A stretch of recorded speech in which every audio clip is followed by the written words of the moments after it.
Hello everyone. तो आज हम लोग डिस्कस करने वाले हैं सिंपल माइक्रोस्कोप। सिंपल माइक्रोस्कोप एक ऐसा डिवाइस होता है जिसमें हम कोई भी ऑब्जेक्ट को प्लेस करते हैं ताकि उसको हम एक एनलार्ज फॉर्म में देख सकें। तो उसके लिए हम यूज़ करते हैं कॉन्वेक्स लेंस का। ये हमने ड्रॉ कर लिया है कॉन्वेक्स लेंस। जैसा कि हम जानते हैं उसके बीच में होता है एक ऑप्टिकल सेंटर।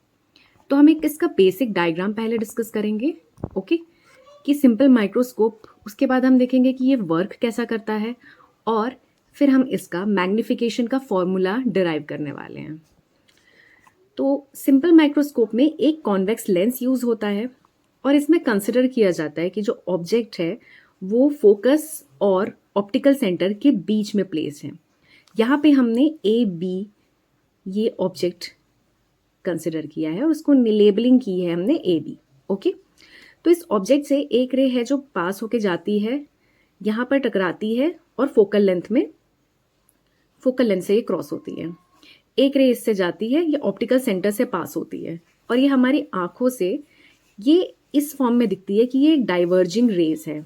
इसी डाइवर्जिंग रेज को हम आगे प्रोड्यूस करते हैं तो ये हमको ऐसा अपीयर होता है कि एक एनलार्ज फॉर्म में यहाँ पे मीट हो रही है। ये दोनों जो रेज हैं ये यहाँ पे मिल रही हैं और इमेज का फॉर्मेशन कर रही हैं, जिसका हमने नाम दिया है A dash B dash, okay. तो यहाँ पे हमने क्या देखा कि ऑब्जेक्ट को प्लेस किया है हमने फोकस और ऑप्टिकल सेंटर के बीच में। उसका नाम हमने दिया है AB। इसकी रेज जो है हमारी आंखों में डाइवर्जिंग दिख रही है, इसको ही हम आगे प्रोड्यूस करते हैं तो ये यहाँ पे मीट होती हुई दिखती है और उसको हमने इमेज जो है वो नाम दिया है A dash B dash, okay. Now as we all know कि जो ऑब्जेक्ट का डिस्टेंस होता है लेंस से उसको U नाम दे दिया है, ओके। अब क्योंकि ये लेंस के लेफ्ट साइड पे है तो इसको हम माइनस में लेंगे, -U।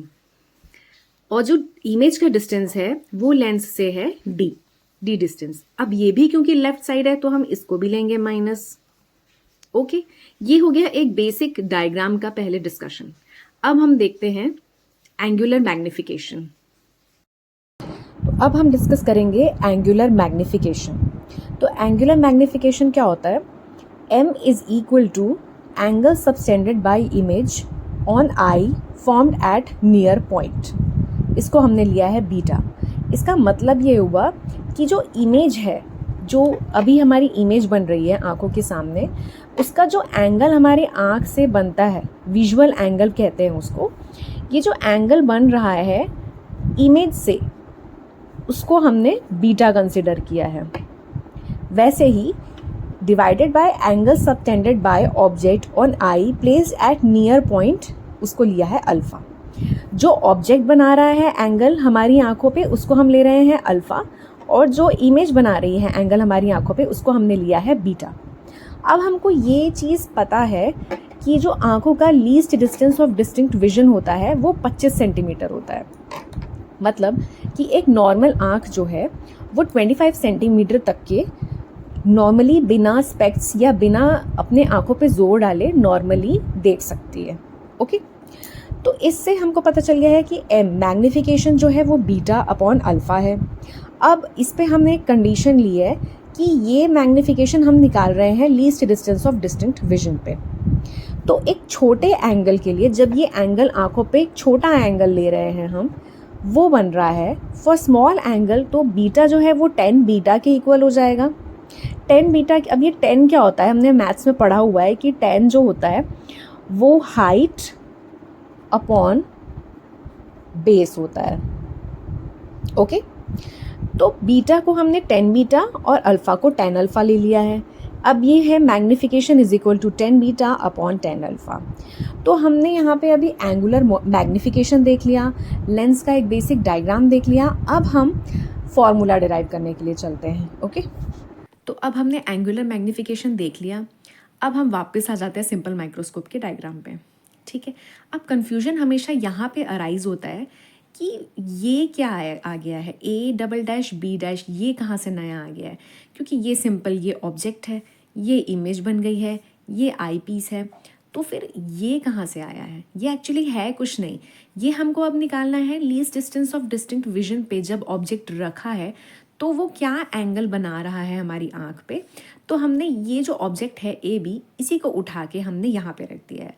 बस सिंपल, ये ऑब्जेक्ट है, ये ऑब्जेक्ट हो गया है least distance of distinct vision पे। इसीलिए अब हम इसको नाम दे देते हैं, ये ए बी ऑब्जेक्ट है, ये भी ऑब्जेक्ट ही है, A double dash B dash, ये नया ऑब्जेक्ट। अब ये इस डिस्टेंस को हमने क्या नाम दे दिया है, डी नाम दे दिया है। ओके, तो ये रहता कुछ भी नहीं है, ये least distance of distinct vision पे, मतलब कि 25 सेंटीमीटर जो हमारा एल डी डी वी होता है, ये वो 25 सेंटीमीटर होता है। उस पे जब हमारा ऑब्जेक्ट रखा हुआ है तो वो क्या एंगल फॉर्म करेगा हमारी आँख पे, वो है अल्फा एंगल। ओके, और जो इमेज का है एंगल वो आँख पे बन रहा है बीटा एंगल। बट हम क्या देख सकते हैं कि ये जो ए डैश ओ बी डैश और ये ट्राइंगल ए ओ बी, इसमें ये कॉमन एंगल है। तो हम इतना बड़ा ट्राइंगल लेने से अच्छा क्या हम ये छोटे वाले ट्राइंगल से भी अपना बीटा वाला जो काम है, हमारा जो 10 बीटा हमको निकालना है, वो इससे भी निकाल सकते हैं। इतने बड़े की कोई ज़रूरत नहीं है, हम ए ओ बी इस ट्राइंगल से भी अपना काम चला सकते हैं। ओके, तो अब इस ट्राइंगल में देखेंगे हम, in triangle A O B 10 beta क्या होता है, हाइट अपॉन बेस। इसमें हाइट क्या है, A B upon B O. अब बी ओ क्या था, ऑब्जेक्ट का डिस्टेंस, तो हम इसको लेंगे यू। अब क्योंकि ये लेंस के लेफ्ट साइड पे है तो इसको हम माइनस में लेंगे। Okay, so A B upon minus U हो गया। Similarly in triangle A double dash O B dash से हम 10 अल्फ़ा निकालेंगे। तो 10 अल्फ़ा में भी क्या हो जाएगा, हाइट अपॉन बेस। इसकी हाइट क्या है, A double dash B dash upon इसका जो डिस्टेंस है वो क्या है, डी। ये डी क्या है, least distance of distinct vision, हमको उसी पे निकालना है। अब इसको भी हम माइनस में लेंगे क्योंकि ये लेंस के लेफ्ट तरफ है। ओके, अब हम डायग्राम से ही देख सकते हैं कि ये जो A double dash B dash है वो ए बी के इक्वल है। तो हम क्या यहाँ पे लिख सकते हैं, A double dash B dash is equal to A B. Now अब हम यहाँ पे 10 अल्फ़ा में इसकी जगह पे ए बी पुट कर सकते हैं, A B is upon minus D.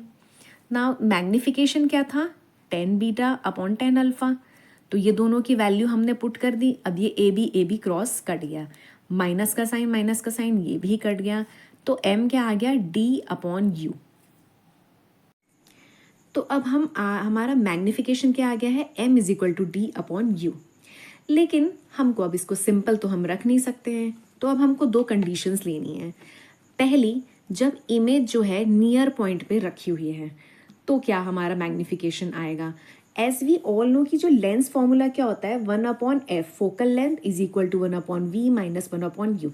ये हम जानते हैं कि ये लेंस फॉर्मूला होता है। ओके, अब इस केस में v क्या है, डिस्टेंस ऑफ इमेज, हमारा डिस्टेंस ऑफ इमेज क्या है, d, that is minus D है। ओके, और हमारा 1/u, इसको माइनस u लेंगे क्योंकि ये लेंस के लेफ्ट तरफ है, ये दोनों ही माइनस माइनस में रहेगा। अब जब हम ब्रैकेट को ओपन करेंगे, इसको सॉल्व करेंगे, तो ये आराम से हमारा आ जाएगा 1/u की वैल्यू आ जाएगी 1/f plus 1/d। Now as we know m is equal to, हमने ऊपर देखा था d अपॉन u है, तो ये इसको हम इस तरह से भी लिख सकते हैं, d 1/u। ठीक है, अब यहाँ पे 1/u की वैल्यू क्या आ गई है, 1/f प्लस 1/d। इसी को ही हमने इस वैल्यू को यहाँ पे पुट किया है। ओके, इसको हम सॉल्व करेंगे तो हमारा मैग्निफिकेशन क्या आ जाएगा, 1 प्लस d/f। ये है हमारा फाइनल मैग्निफिकेशन का फॉर्मूला। तो हमारी सेकंड जो कंडीशन है वो है कि जब फाइनल इमेज हमारी इन्फिनिटी में बन रही है तब क्या होगा मैग्निफिकेशन। तो हम जानते हैं कि इमेज जो है v जो है ये इन्फिनिटी में तभी बनता है जब u, मतलब कि ऑब्जेक्ट जो है वो फोकस पे रखा हो। फोकस में रखा होता है ऑब्जेक्ट, तो हमारी जो इमेज है वो इन्फिनिटी में बनती है। ठीक है, तो इसी प्रकार हम ले सकते हैं कि जो u डिस्टेंस हम लेते हैं ऑब्जेक्ट का, वो हम f ले लेंगे क्योंकि हमने फोकल लेंथ पे रखा हुआ है इस बार ऑब्जेक्ट। ओके, तो हमारे फॉर्मूले में हमारा जो फॉर्मूला होता है मैग्निफिकेशन का, m is equal to D upon U, उसमें हम लिख देंगे u की जगह पे f, और ये हमारा मैग्नीफिकेशन आ जाएगा उस केस का जब फाइनल इमेज इन्फिनिटी पे बन रही है तब। ओके, सो इसके साथ में फ्रेंड्स हमारा जो माइक्रोस्कोप है और इसके जो दोनों कंडीशन है जो हमेशा ही बोर्ड में और कॉम्पिटिटिव एग्जाम्स में ये माइक्रोस्कोप पूछा ही जाता है, उसको हमने डिराइव कर लिया है। इसी के साथ आपको कुछ भी डाउट हो तो आप नीचे कमेंट्स में पूछ सकते हैं, आपको मैं जल्द से जल्द रिप्लाई करूँगी। और साथ में आप ये भी बताइए कि आपको नेक्स्ट क्या टॉपिक डिस्कस करना है। ओके, मिलते हैं जल्द ही नए वीडियो के साथ में। Thank you.